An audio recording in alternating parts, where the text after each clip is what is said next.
87 yaşlı bu adamı vaxtilə ancaq Bakıda görmək mümkün olardı. Amma indi Siyəzəndə. O, Məhəmməd Şıxəliyev adi adam deyil.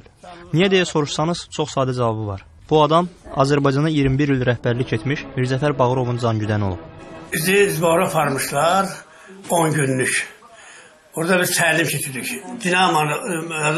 Daxili sağların dinaması var. O dinamada məşğəliydik. Məşğəliyə vaxtında xassa buna da adı lazımmış. Telexaritədə cangüdən. Bu da gəlib ora. Gəldi bu, belə sırada gəldi, birinci məni çağırtdı qırağa. Gəldi mənlə nədirsə, bir adamla çağırtdı, 2 adamla çağırtdı, 3 adamla çağırtdı məni. 3 adamla çağırdanda bizdə məsələtin məşğul təhərləri var da. Mən birini dabalaqla vurdum, aşırtdım, birini döşlə vurdum, belə uşağın kimi yoldum. Bu da qayda orada ki, o uçur ki, məni üçün.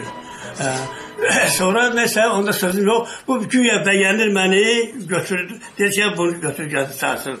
Mirzəfər Bağırovun şəxsi mühafizəçisi olmazdan əvvəl Məhəmməd Şıxəliyev Daxili İşlər Nazirliyinin adi zabitlərindən biri olub. Cangüdənliyi çox sürməyib, cəmi il yarım, 1951-52-ci illərdə. Kiminin qəzəblə Mir Qəzəb, kiminin sadəcə sayğı ilə Mirzəfər müəllim, ya da yoldaş Bağırov dediyi və adı bir sıra repressiyalarda hallanan Bağırovdan maraqlı xatirələr var. Bir dəfə gördük, var, bir nəfər vardı bizdə. O gəldi ki, Bağırov yoxdur kabinetində.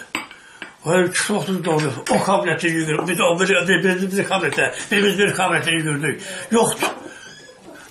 Dedilər, o gedib, hindi haradasa, gedib dedilər, küçələrə, gəzmək, mağazalara gəzmək, küçələrə gəzmək. Trevog ilə bizi yürüdük biz, gəldik, Sovet küçəylə belə, gələ gəldik, Basaj bazarına. Basaj bazarına gələn ki, bizim Ağamalı vardı bizdə. Bu qayıtı, deyir. Baxır, xarı tanımıyor da, bu nətər olsun. Deyir, o təkəndən üstüne odur.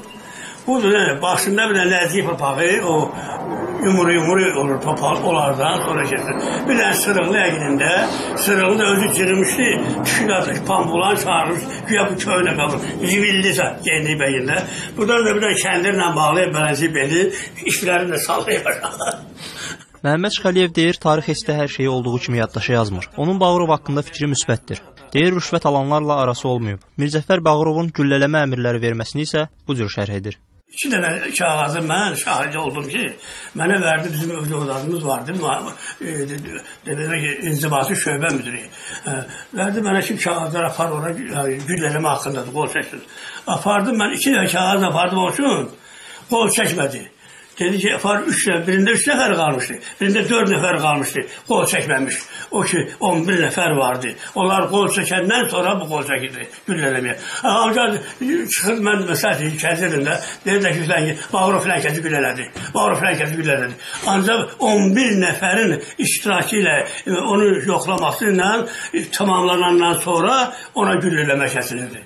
Oğlu Fəxrəddin Şıxəliyev deyir, ailəsində heç kim Məhəmməd Şıxəliyevin rəhbər Bağırovun cangüdəni işlədiyini bilmirmiş. Böyük sirrin üstü qohumlardan birinin onu izləməsi ilə açılır. O güdüb atamı, görüb hara gedir bu görüb səhərdə alaqaranlıq çıxır tramvayla, sonra tramvaydan gedə-gedə tullanır, minir trolleybusdan, dal qapıdan tullanır, gedir. 2-3 dənə marşrut değişdirir ki, bilməsin də bu hara gedir.